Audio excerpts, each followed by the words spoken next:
Muy bien, entonces hoy nos vamos a centrar en los elementos fundamentales que determinaron, digámoslo así, el carácter del apostolado de Don Bosco.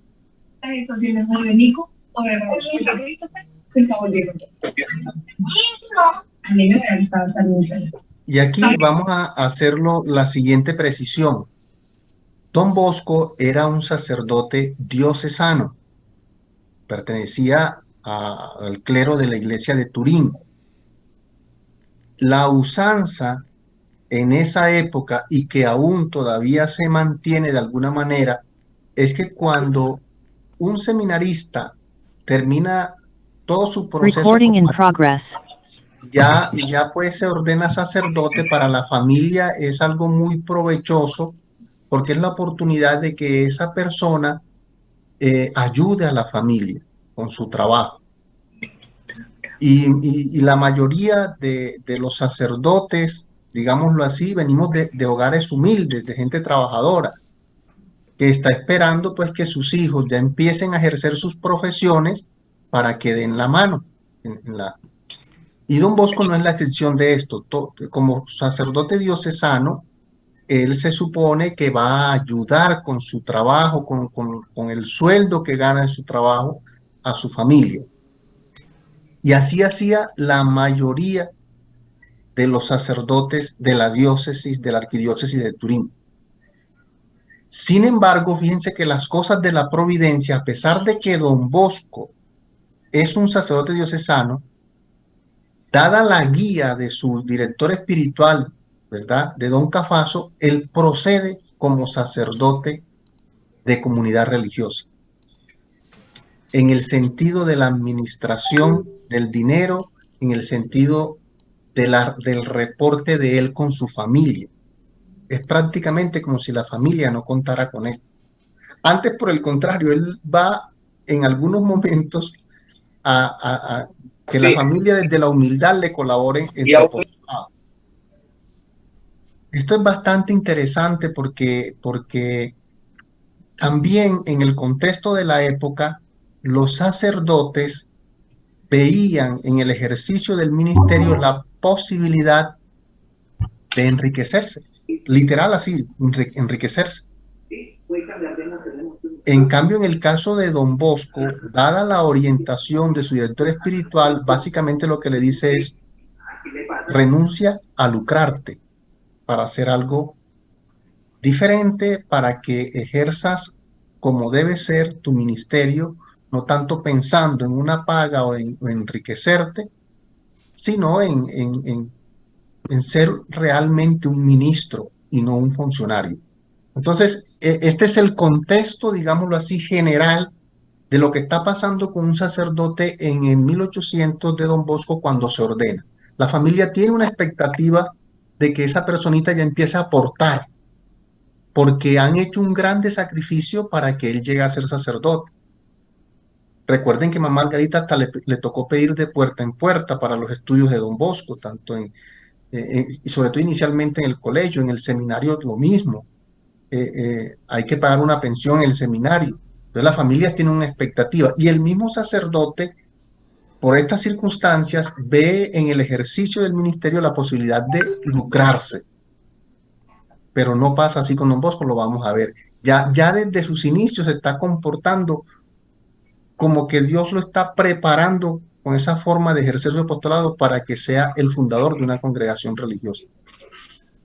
Entonces ahora sí, avancemos con la primera. Entonces le pido el favor a María Victoria que nos ayude con la lectura. Listo. Al acabar aquellas vacaciones, se me propuso elegir entre ser preceptor en la familia de un señor genovés con un sueldo de 1.000 francos anuales, o ir de capellán a Morialdo, en donde esa gente tan bondadosa tenía la intención de redoblar el estipendio que se daba a los capellanes precedentes con tal de tenerme consigo, o finalmente volver de vicario parroquial a mi tierra natal. Antes de tomar una determinación definitiva, quise ir a Turín para pedir consejo a don Cafaso, quien desde hacía varios años era mi guía tanto en lo espiritual como en lo temporal. Gracias, Vicky.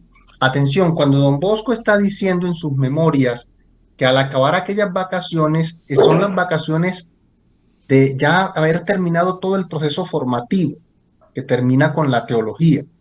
Les dan un tiempo y entonces él ahora se le abre un abanico de posibilidades laborales. Y repito, lo normal, como acabamos de ver que era un sacerdote diocesano, es que él busque el trabajo mejor remunerado. Esa era la usanza del momento. El que diera más se lo llevaba. ¿Y por qué? Primero, porque las familias están esperando eso, ¿no? Han hecho un esfuerzo. Y segundo, porque en la mentalidad del clero de la época, uno de los aspectos a mejorar de esa mentalidad era ver la posibilidad de lucrarse en el ejercicio del ministerio. Por eso ahí en rojo dice que gracias a la asesoría, gracias a esa asesoría de don Cafaso,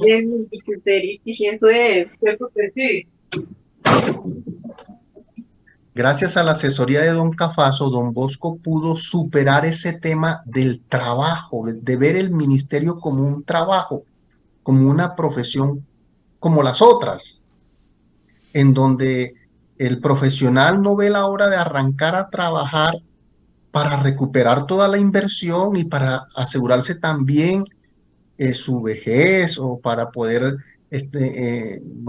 pues establecer una familia, casarse. No, el sacerdote es distinto, debe ser distinto.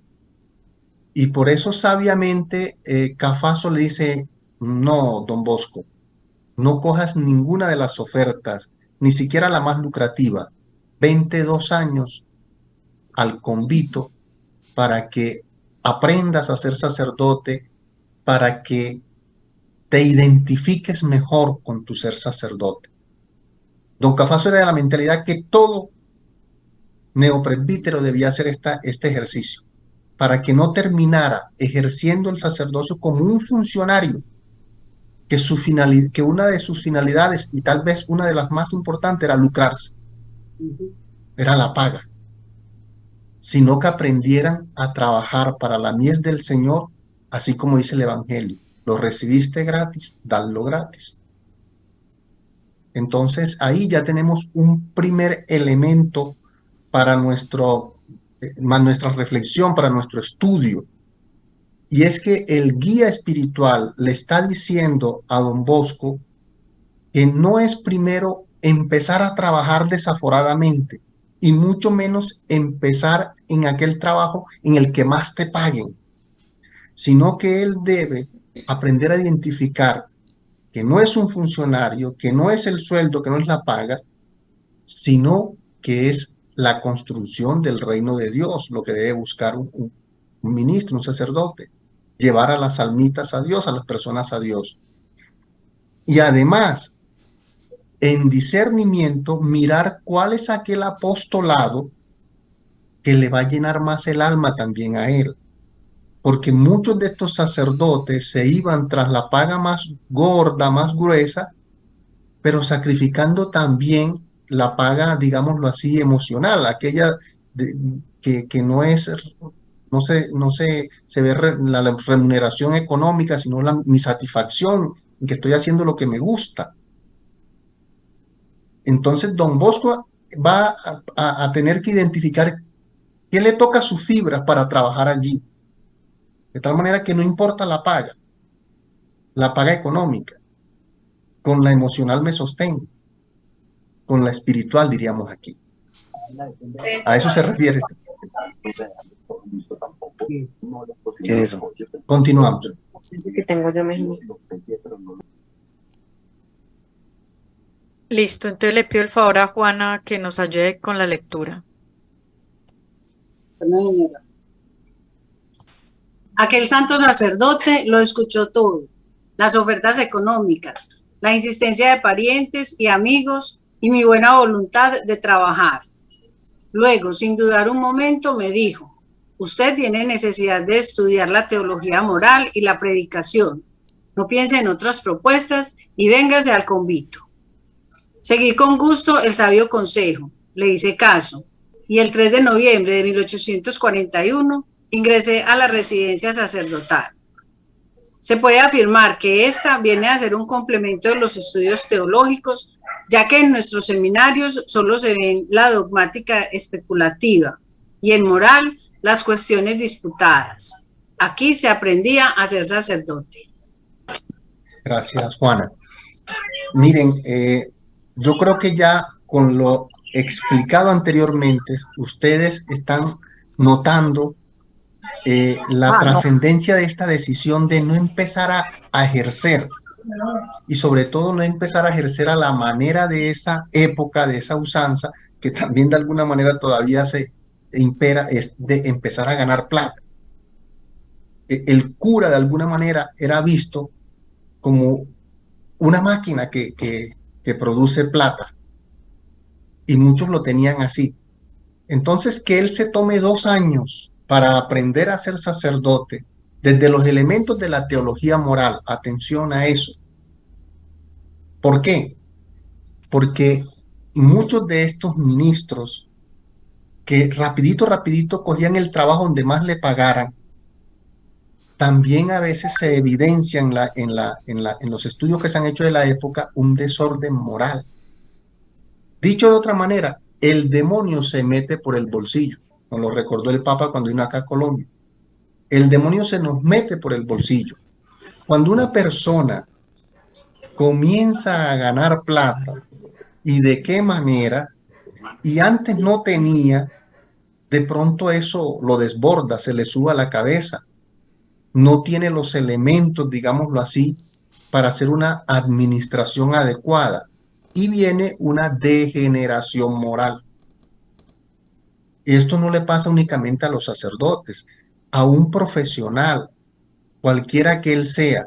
Si comienza a ser exitoso en los primeros años del ejercicio de su profesión y se va tapando en plata, es muy probable que comiencen también desórdenes morales.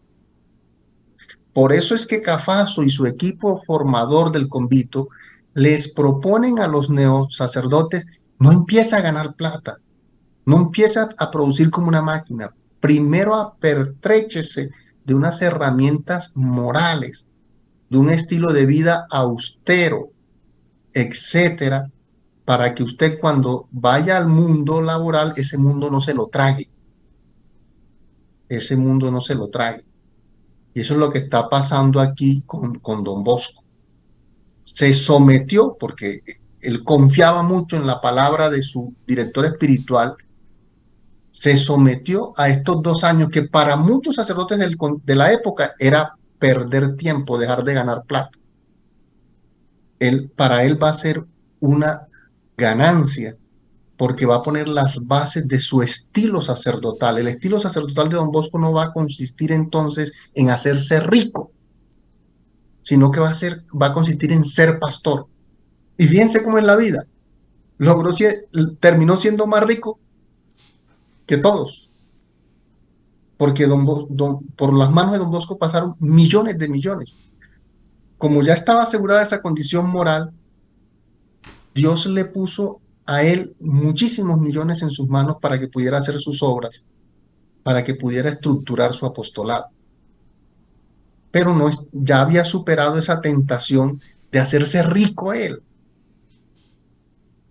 Más bien aseguró, digámoslo así, unas buenas bases para su congregación. A nivel personal, 0. Y su familia, lo mismo, no pudieron contar como se esperaba con él. Entonces, esta parte de aprender a ser sacerdote tiene que ver mucho con la rectitud, con la transparencia del sacerdote a la hora de administrar el dinero y a la hora de administrar también sus emociones y sus pasiones y todo su tema afectivo. Antes de empezar a trabajar, hay que asegurarse que esa personita tenga unos mínimos en estos elementos que acabo de señalar, en la administración del dinero, ¿verdad? En la administración de sus impulsos afectivos, de su afectividad, para que cuando tenga el bolsillo lleno con el dinero que es de los pobres, no vaya a volverse loco y a hacer daño. Muy importante. Continuemos.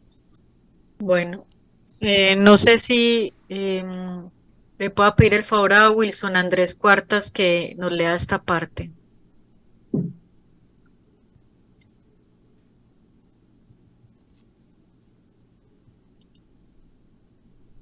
Ahí está Wilson Andrés. Bueno, entonces Inés Elena nos puede colaborar con la lectura de esta diapositiva. Con mucho gusto. Gracias. Las convicciones personales. Su motivación no sería ganar dinero, sino almas para Dios. Para ello debe estar fuerte en sus convicciones morales. Debe estar dispuesto a gastar todas sus energías por esta noble causa. No debe tener falsos escrúpulos ante la miseria humana. Debe contagiar y vincular a su causa lo que más pueda para poder alcanzar lo que se ha propuesto. Muchas gracias, Inés. Bien, entonces miren, el convito le proporcionaba a sus alumnos que ellos mismos fueran estructurando unas convicciones antes de salir a trabajar. Repito, para que ese mundo del trabajo y las dinámicas que desata el mundo del trabajo no vayan a devorar a la persona. La primera motivación a la que don Bosco se somete y él logra, digámoslo así, trabajarla como propia, es que él no va a salir a ganar dinero, a taparse en plata. Él va a salir a ganar almas para Dios. Esto es ser pastor. Salir a trabajar, a ganar dinero es ser funcionario. No necesitamos funcionarios en el clero, necesitamos pastores. Esa problemática de esa época sigue vigente todavía hoy. Muchos de nosotros somos funcionarios, nos interesa la platica, pero no las almitas. Por eso este ejercicio de esos 2 años son tan fundamentales en la vida de don Bosco y que todos lo debemos de tener. La congregación salesiana, dada también esta experiencia que hizo don Bosco, alarga sus procesos de formación, al punto que hoy en día son 12 años de formación antes de empezar a ejercer. De tal manera que con respecto al primer punto, ¿verdad? Don Bosco, al salir ya a trabajar y en las prácticas que hace de trabajo ahí estando esos 2 años, ya empieza él a renunciar a lucrarse, renunciar a ser rico. Además, tenía una advertencia. Su mamá, cuando él tomó la sotana en el seminario, le dijo a don Bosco en ese momento, a Juan Bosco, seminarista, le dijo: si tú llegas a ser rico, yo nunca piso tu casa. Y eso marcó también a don Bosco en su seminario y lo va a tener en cuenta siempre en su vida. Si él quiere contar con mamá Margarita, él debe mantenerse pobre. Mamá Margarita sabía también cómo algunos sacerdotes, un buen número de sacerdotes de la época, se les veía era el interés por la plata. Por eso sentenció a su hijo y le dijo: si tú llegas a ser rico, yo nunca piso tu casa.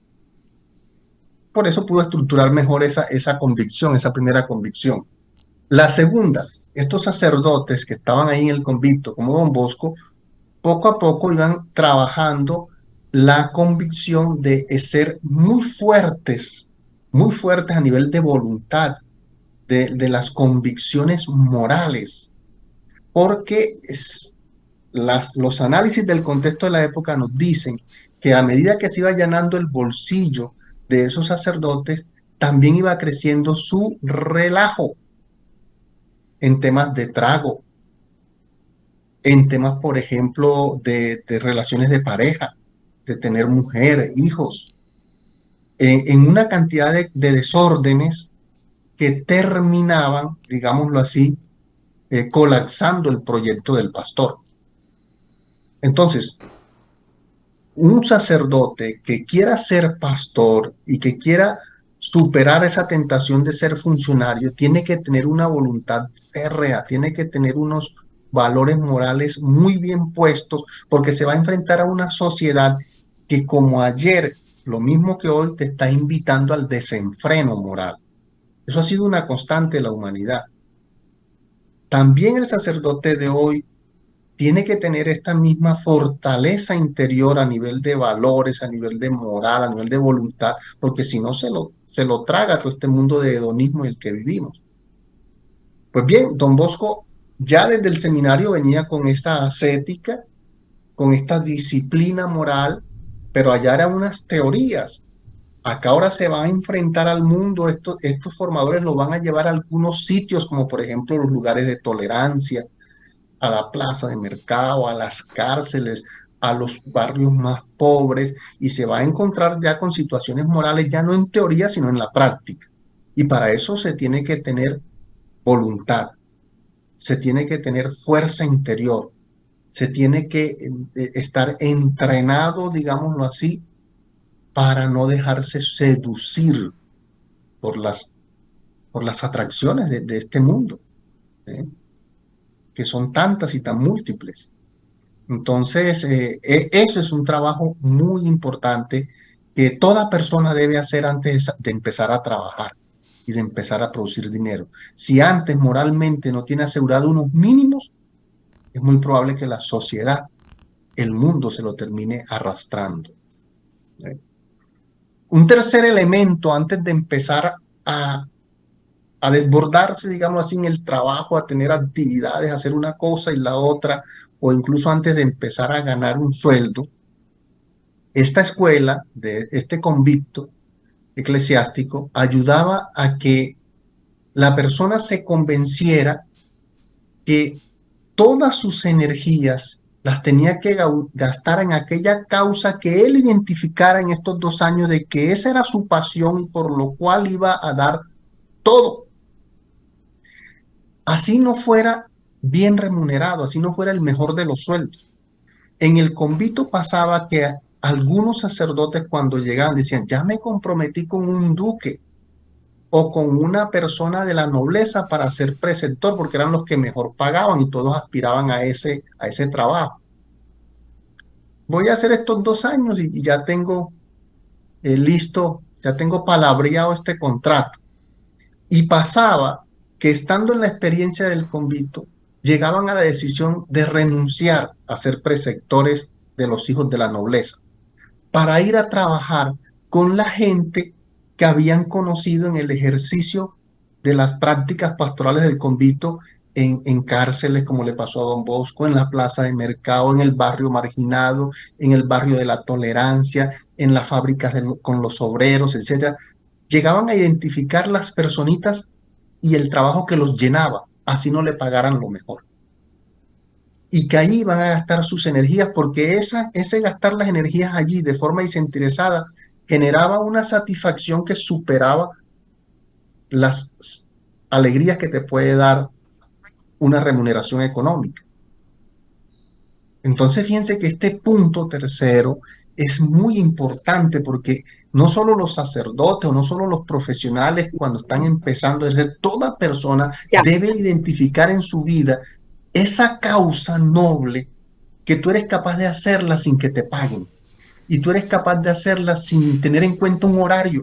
O sea, estás 24/7 porque te apasiona tanto eso que a ti no te importa si te sales del horario o si un domingo o si un festivo tienes que dar tiempo para eso porque esa es tu vida. ¿Ves? A esto también llegaban los exalumnos, los que pasaban por el convito, ¿verdad? A ser capaces de gastar su salud, sus energías, su inteligencia, todo por aquella noble causa. En el caso de don Bosco fueron los jóvenes más pobres.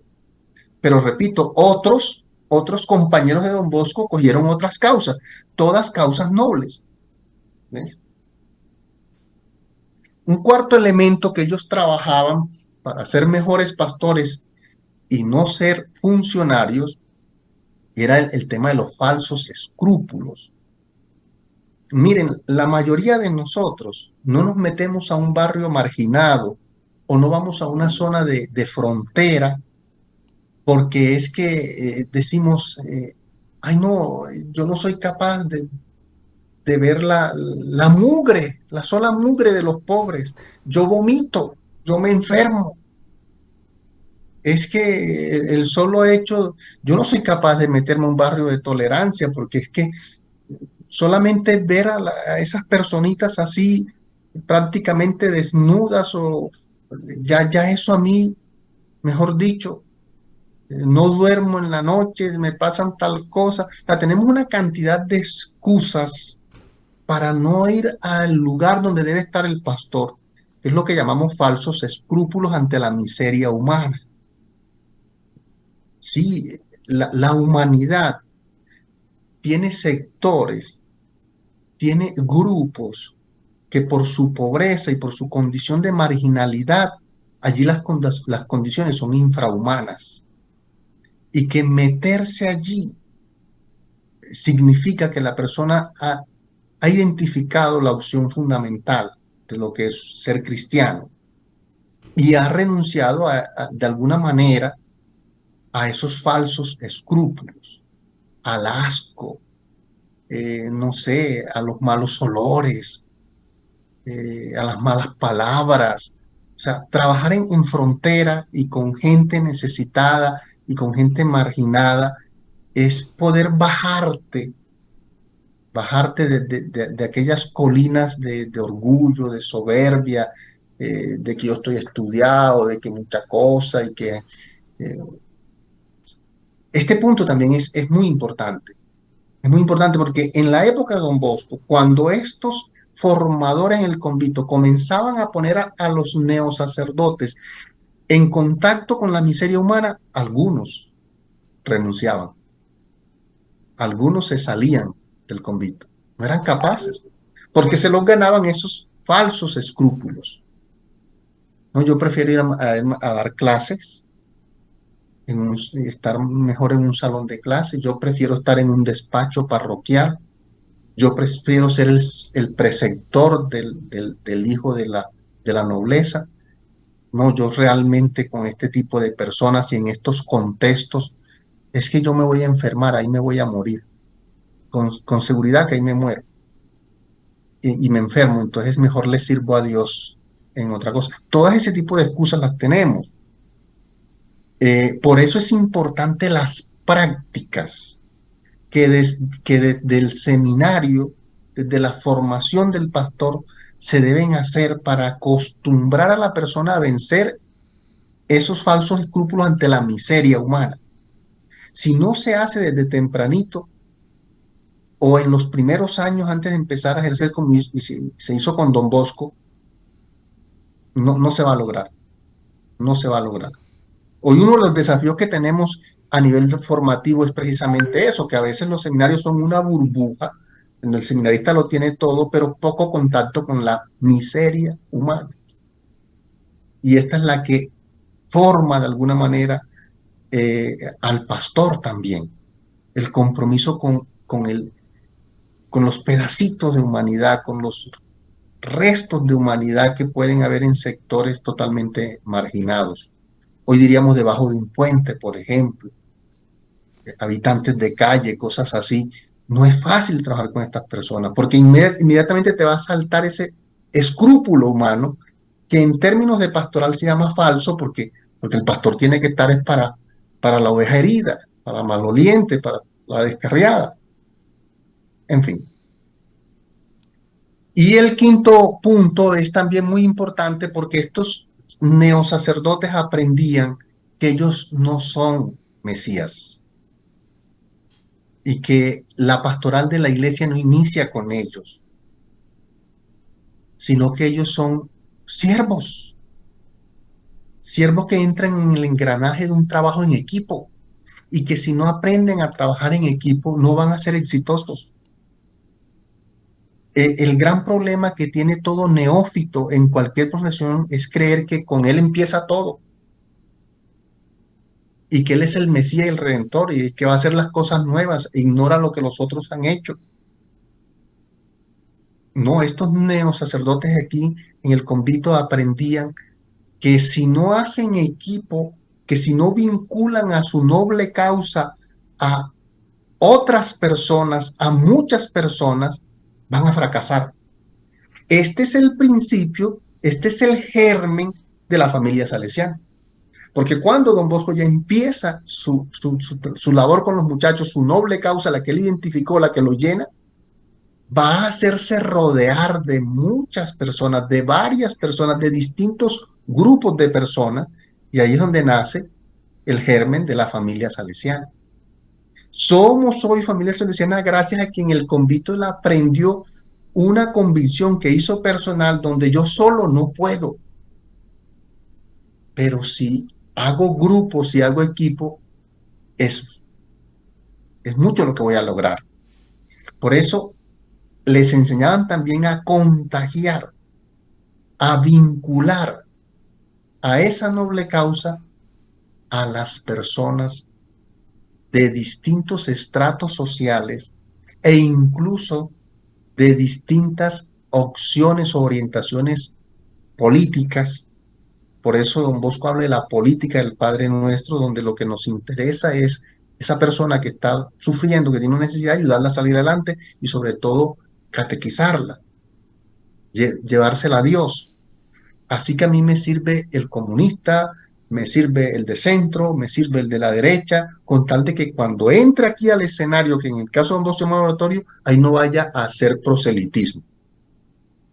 Allá no se vaya a eso, se va a trabajar por estos jóvenes. Y por eso el oratorio también llegó a ser un campo neutral, donde las clases sociales, donde las opciones políticas, de una cantidad de fanatismos que manejamos los seres humanos, ahí se dejaban afuera, porque lo que se iba adentro era ayudar a estos muchachos. Entonces, esta clave, repito, es fundamental en el éxito del apostolado de don Bosco. Cuando él sale a trabajar, busca por todos los medios de hacerse a benefactores, a amigos de la obra, a gente que se encarreta con esa causa, y por eso es que logra la magnitud de este apostolado.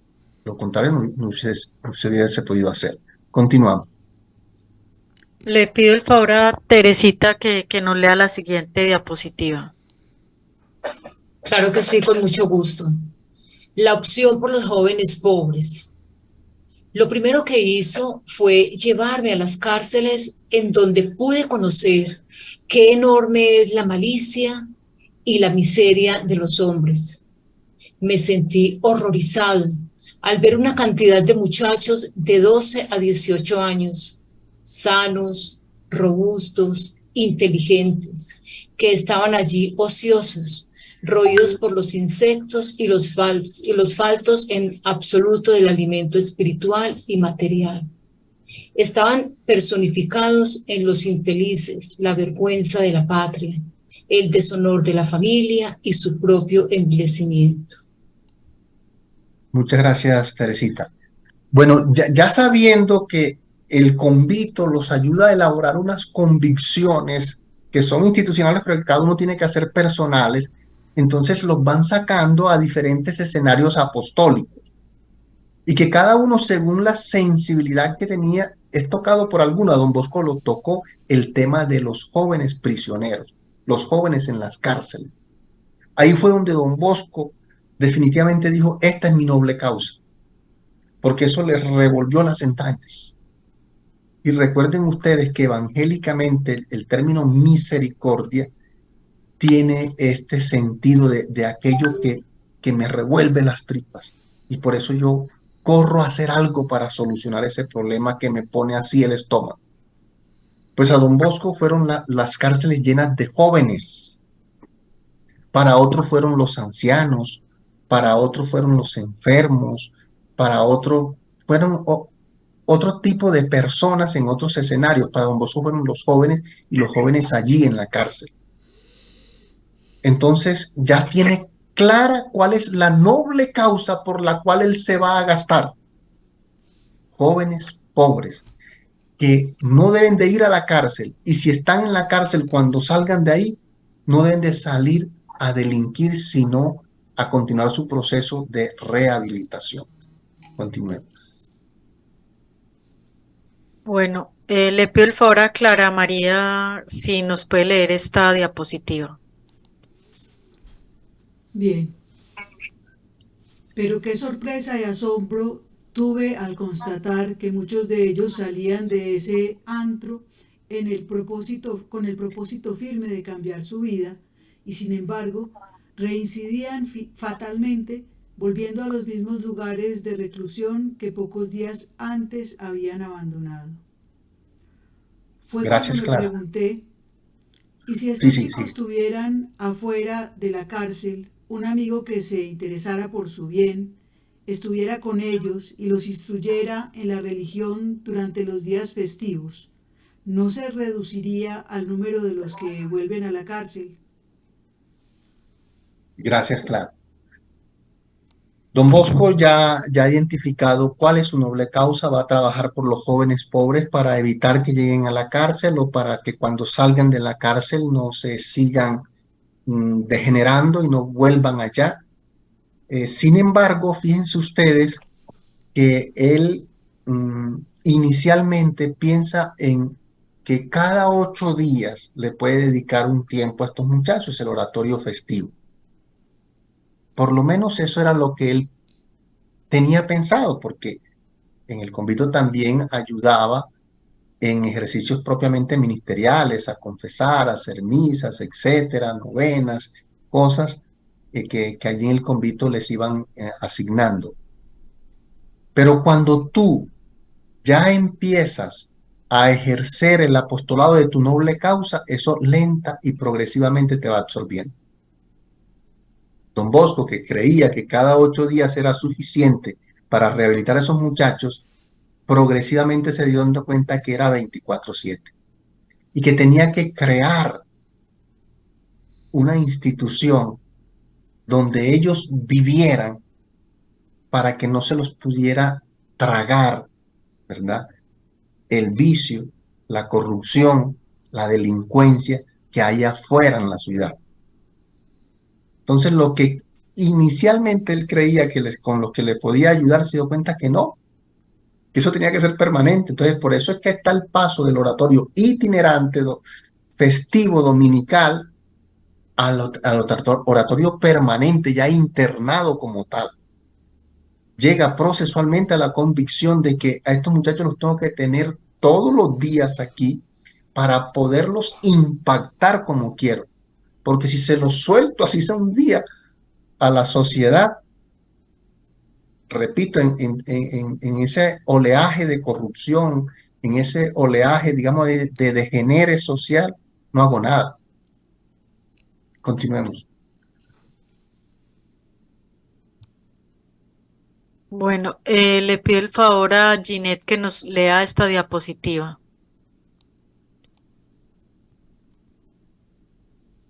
Ah, bueno, ya no puede habilitar el micrófono. Sor Matilde, entonces, si nos puede leer la diapositiva.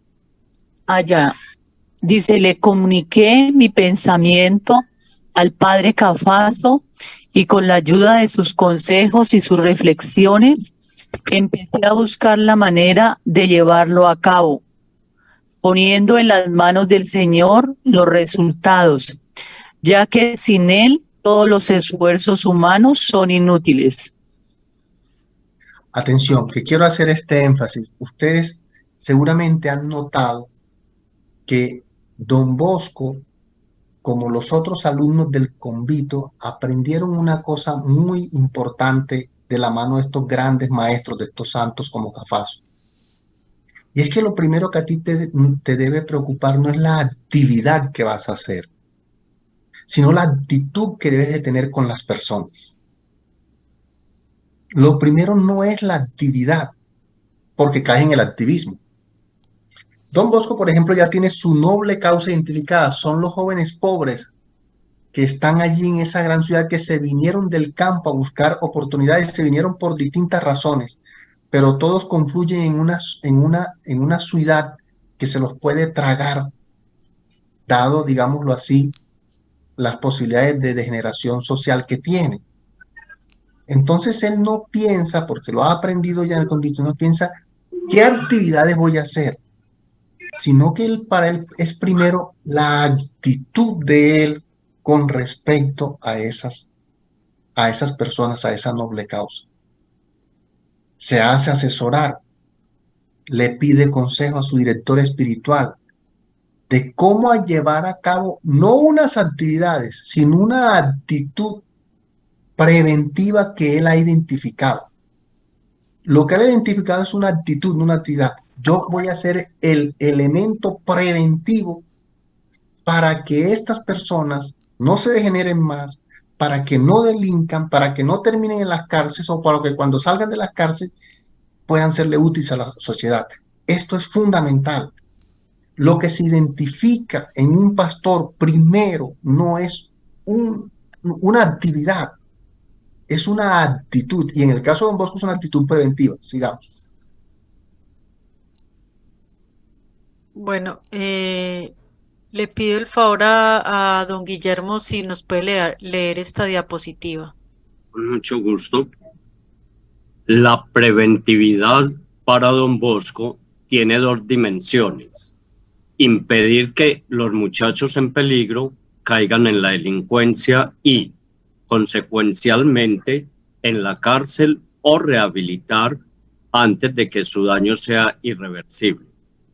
A los que de hecho ya hayan tenido la experiencia de los lugares de castigo, las situaciones de riesgo de estos últimos y la manera de rescatarlos cuanto antes del ambiente punitivo de la cárcel será su principal y primera preocupación pastoral.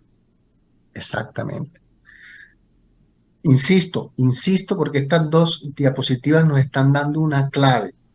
Miren, a la mayoría de nosotros nos asfixia, nos ahoga el activismo.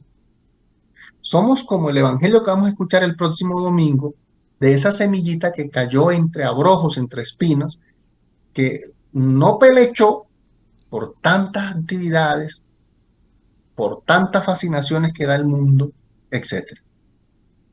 Don Bosco hizo muchas actividades, trabajó mucho, ciertamente que sí, para poder llevar el boca de comida a sus muchachos, el techo, el estudio, el taller, todo lo que sea.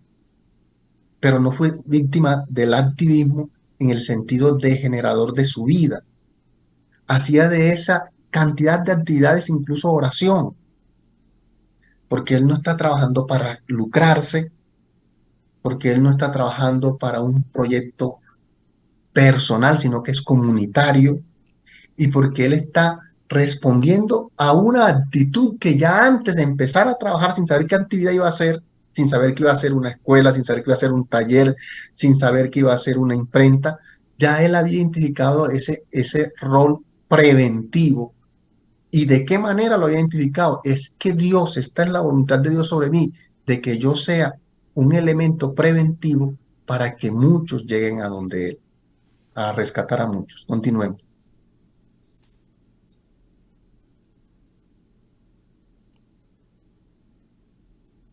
Bueno, esta la leo yo. Para lograr lo anterior, hay una sola fórmula. Hay que emprender un único trabajo. El joven necesita a Dios. Darles a Dios. Esta es la gran conclusión del éxito laboral apostólico de Don Bosco. Como no estaba centrado en actividades, sino que está centrado en ser instrumento de la misericordia de Dios por medio de la preventividad, él sabe que lo que hay que hacer es llenar a las personas de Dios. El gran trabajo, la gran actividad, el gran apostolado de Don Bosco, repito, no es ni la escuela, ni es el internado, ni es el taller, ni es las misiones, es llenar a las personas de Dios, entregárselas a Dios, hacer que se hagan amigas de Dios. El gran apostolado es ese, por medio de la preventividad, que lo llevará a unas actividades, sí, hizo escuela, hizo talleres, hizo internado, construyó capillas, misiones, sí, pero como consecuencia de lo primero, de lo fundamental. En cambio, en nosotros es al revés. Nosotros primero es actividades, actividades, actividades. A ver si de pronto esas actividades nos llevan a que identifiquemos que el tema es Dios, que lo que necesitan las personas no es solamente solucionar, ¿verdad?, la cuestión básica del alimento, del vestido, una cosa, sino llenarse de Dios. Esto es tremendo, ¿no? Porque ¿cómo hacía Don Bosco viendo que estos muchachos pues tienen hambre, ¿verdad? Hay que darles comida, pero hay que darles también alimento espiritual. Entonces ahí donde viene la parte metodológica, la metodología de su sistema preventivo.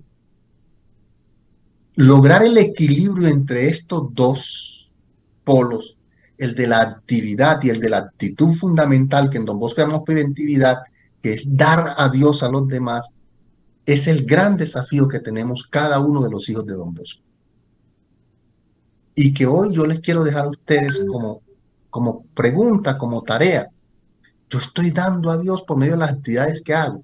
¿O yo simplemente soy una persona que trabaja mucho, que tenemos fama de que trabajamos mucho, hacemos muchas cosas?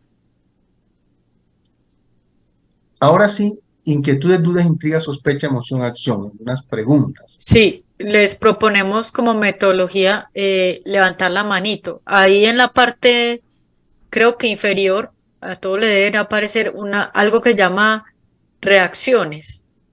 Y ahí está la manito para levantar la mano. Entonces, los que quieran participar, levantan la mano, yo doy la palabra, abren el micrófono, realizan la pregunta. Bueno, Guillermo Franco levantó la mano.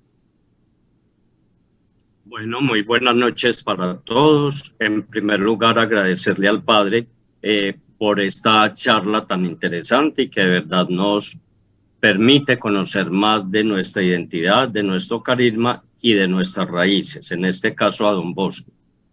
Padre, me quedo como con dos cositas. La primera, cuando usted nos dice que nos toca la fibra para trabajar, que tocaba la fibra Don Bosco para su apostolado. Y me llama mucho la atención eso porque es la invitación que usted nos está haciendo y a través suyo, Don Bosco, a tratar de seguir con esa sensibilidad de trabajar por los jóvenes, por los niños y niñas. Y ahí me surge pues como la inquietud también, Padre. Esta sociedad de hoy en día tan compleja, para los niños y niñas tan vulnerables a tantas situaciones, empezando por la tecnología, por el celular. Usted que está con niños y niñas, ¿como qué estrategia o qué metodología podríamos aplicar para llevar a estos niños a Dios sin volvernos de pronto fanáticos, sin de pronto volvernos como personas que los quieran como perturbar de alguna manera o maltratar, en el sentido que ellos no quieren escuchar a los adultos? Muchas gracias. Sí, gracias Guillermo por permitirme recordar algo tan fundamental en Don Bosco. Mira, cuando uno lee las biografías que escribió Don Bosco, las biografías edificantes, o cuando lee El joven instruido, Don Bosco identificó que los jóvenes hay que cogerlos desde temprano para Dios. Hay que darse a Dios desde temprano, decía él.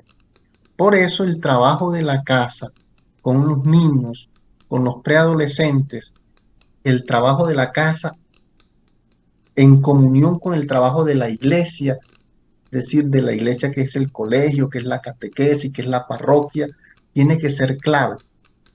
No podemos esperar a que ellos tengan 13, 14, 15 años para hacerles la propuesta de Dios. Hay que cultivarlos y hay que sembrar esa semilla y fortalecer ese proceso desde pequeños. Hay que darse a Dios desde pequeños. Sabemos muy bien que si eso lo hacemos así, va a llegar un momento en la adolescencia o en la juventud de rebeldía y que van a pasar algunos 1 año, otros 2, otros 3 o hasta más como distanciados de lo que se les sembró, pero regresan. Ese trabajo no se pierde.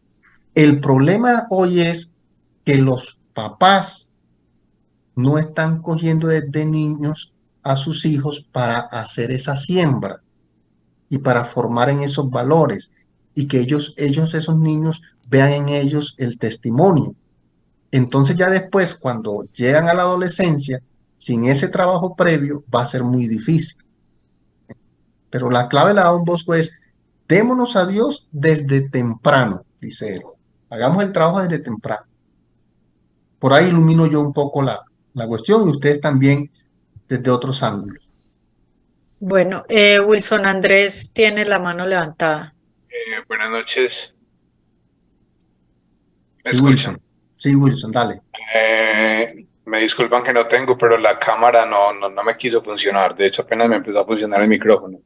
Pero bueno, durante toda la noche en este encuentro hemos hablado de prevenir, de antes de buscar las formas de que no vayamos hasta, ¿sí? Muchas cosas de esas. Y como alumno salesiano y como integrante de la familia salesiana en este momento, pues como empleado, tengo mucha claridad sobre la importancia del sistema preventivo, ¿sí? Que es fundamental en Don Bosco.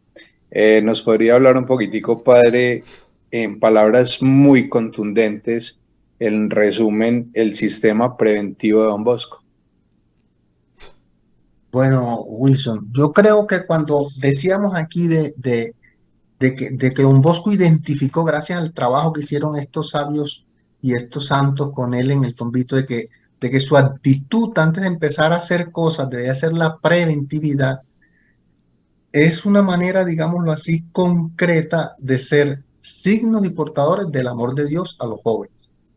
Lo dicen nuestras constituciones, lo expresaron así. Esa preventividad es ser signos y portadores del amor de Dios a los jóvenes. Yo te la sintetizo de la siguiente manera.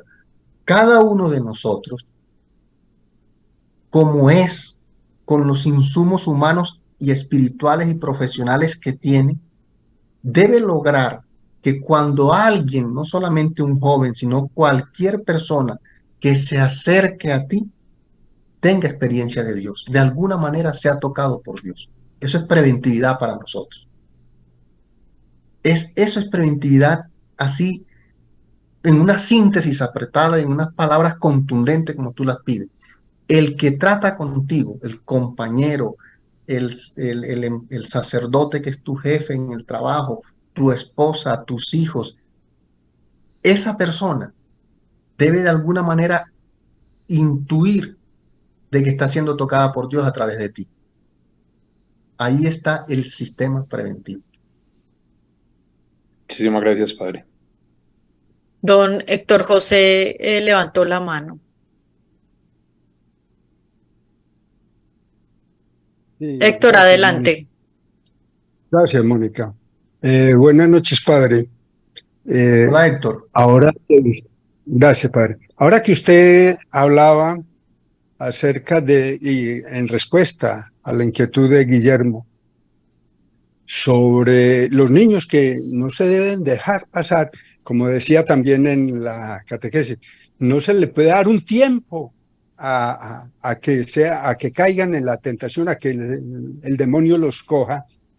Quiero anotar que el directorio para la catequesis llama mucho la atención en que la catequesis, o sea, la enseñanza, el dar a conocer al Señor no es básicamente hoy en día para los niños, aunque viene la catequesis presacramental, sino a los padres de familia. Allí es donde está la primera labor, concientizarlos de que la primera enseñanza que reciban los niños de Dios sea en el hogar.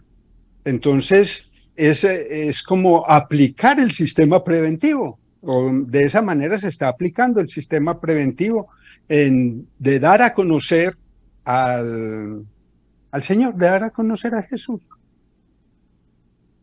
Gracias. Gracias, Héctor, y así es. De hecho, hay parroquias hoy en día que han dado el paso, que aceptan niños a la catequesis de primera comunión o de confirmación, pero si asisten los papás, si el trabajo lo hacen en conjunto con la familia. Y logran, digamos así, vincularlos a ellos para que de la casa y también en algunos momentos ahí en la parroquia puedan hacer trabajo en conjunto. Así es. Es que la familia es fundamental. La primera catequesis, la primera parroquia, la primera evangelización es la de la casa. Si falla ese cimiento, es muy difícil lo que viene después. Bueno, padre, no hay más manos levantadas, entonces, pues le doy la palabra para el cierre y la oración final. Bien, pues es imposible cerrar sin decir una palabra sobre los acontecimientos que nos han tocado como familia salesiana, especialmente el nombramiento del rector mayor como nuevo cardenal de la iglesia y también la invitación que se le ha hecho a la madre Ivonne para que haga parte del Sínodo de los Obispos. Yo creo que esto es para que nosotros como familia salesiana, no es que vamos a sacar pecho, sino que vamos a decir que la iglesia necesita y está reconociendo el servicio del carisma dentro de la misión universal de la iglesia. Y que nosotros tenemos que tener esa visión de iglesia como la tuvo Don Bosco y como se nos pide hoy. De tal manera que yo pido una oración y que esta oración también que vamos a recibir ahora sea por los desafíos que vienen para Don Ángel y para la Madre Ivonne y para que la congregación, para que las hijas de María Auxiliadora, para que la familia salesiana desde estos servicios también nosotros podamos en el micro que nosotros manejamos cada uno, en el micromundo de cada uno de nosotros, podamos implementar este sentido eclesial y este servicio a la iglesia. Dios te salve María, llena eres de gracia, el Señor es contigo, bendita eres entre todas las mujeres y bendito es el fruto de tu vientre Jesús. Santa María, Madre de Dios, ruega por nosotros pecadores, ahora y en la hora de nuestra muerte. Amén. El Señor esté con ustedes. Y con tu espíritu. La bendición de Dios Todopoderoso, Padre, Hijo y Espíritu Santo, desciende sobre ustedes y sobre sus familias y los acompaña siempre. Amén. Amén. Feliz y bendecida noche para todos. Gracias, Padre, lo mismo. Padre, Muchísimas gracias.